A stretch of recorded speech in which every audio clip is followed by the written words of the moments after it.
À l'heure qu'il est, 2 départements restent en alerte orange au vent violent, le Rhône et la Loire.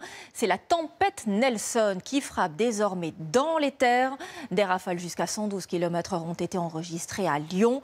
On fait donc le point sur les dégâts et sur les perturbations avec Florence de Juvigny, Florian Chevalet et Eric Nappi. 112 km/h de vent, certains arbres n'ont pas résisté. Dans le centre-ville de Lyon, presque une dizaine de voitures écrasées. De voir des arbres et les voitures qui sont tombées, ça a été assez impressionnant. Des heures de travail pour tout déblayer. C'est surprenant de tomber nez à nez avec les personnes en train d'intervenir à ce moment-là. Plus au sud dans le Rhône, cet arbre, lui, est tombé sur la voie de TER. Impossible d'aller plus loin. 4 heures d'attente pour ces 17 passagers avant de retrouver l'air libre. Et ces bourrasques.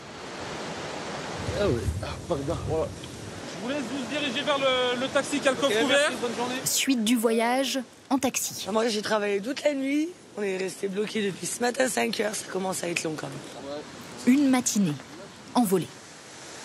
Un concours annulé et un retour à Lyon. Et je vais dormir aussi puisque je suis bien fatigué quand même. À Saint-Étienne aussi, le vent souffle à 110 km/h. Accès interdit, cet échafaudage inquiète les pompiers. On a bien senti le vent souffler et les volets claquer un peu, oui. Les agents de la voirie, eux, redoutent les chutes de tuiles, comme ici. Plus de vitres arrière. Toute la nuit, depuis hier 22h, 23h, ça s'est mis et ce matin, on n'a pas arrêté depuis ce matin 5h. On a été appelés partout dans la ville. Le vent n'a pas non plus épargné l'Isère. Plusieurs départs sont retardés après des chutes d'arbres sur la ligne Grenoble-Chambéry. Je viens de voir qu'il y a eu un petit retard sur la voie, donc on est en attente pour l'instant. La circulation des trains vient seulement de reprendre. Dans la Drôme et en Ardèche, 2000 personnes sont encore privées de courant. La tempête Nelson qui a aussi durement frappé l'Île-Dieu, on vous l'a montré dès hier.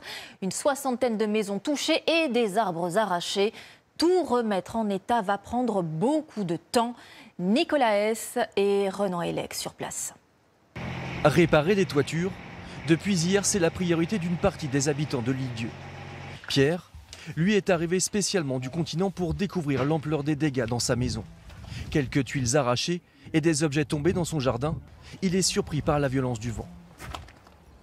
Vous voyez, c'est la porte qui a été arrachée par la... Vous vous rendez compte la force de la tempête qui a arraché la porte alors qu'il y a un mur devant. Il va passer la journée à organiser les réparations à effectuer. Première chose, c'est mettre hors d'eau tout ce qui est exposé à la flotte, quoi.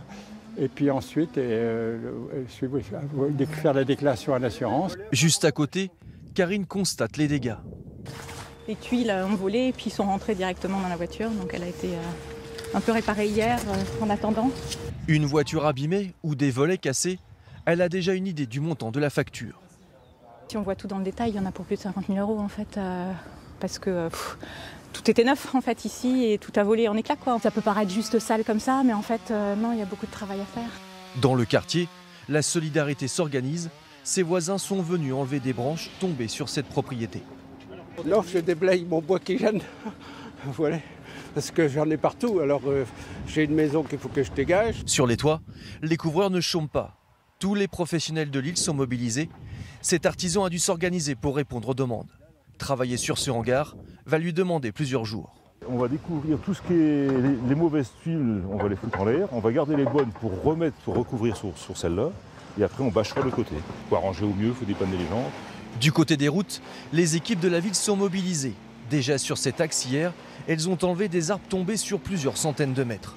Aujourd'hui, il reste encore quelques chantiers. Hier, on a dégagé toutes les voiries avec les gros morceaux. Et puis aujourd'hui, c'est toutes les branches parce que sur les côtés, dans les fossés et tout ça. Et tous les petits chemins et toutes les routes qu'on n'a pas vues encore. Depuis ce matin, la mairie a reçu 70 déclarations de particuliers liés à des dégâts. L'Île-Dieu prépare un dossier de reconnaissance en catastrophe naturelle.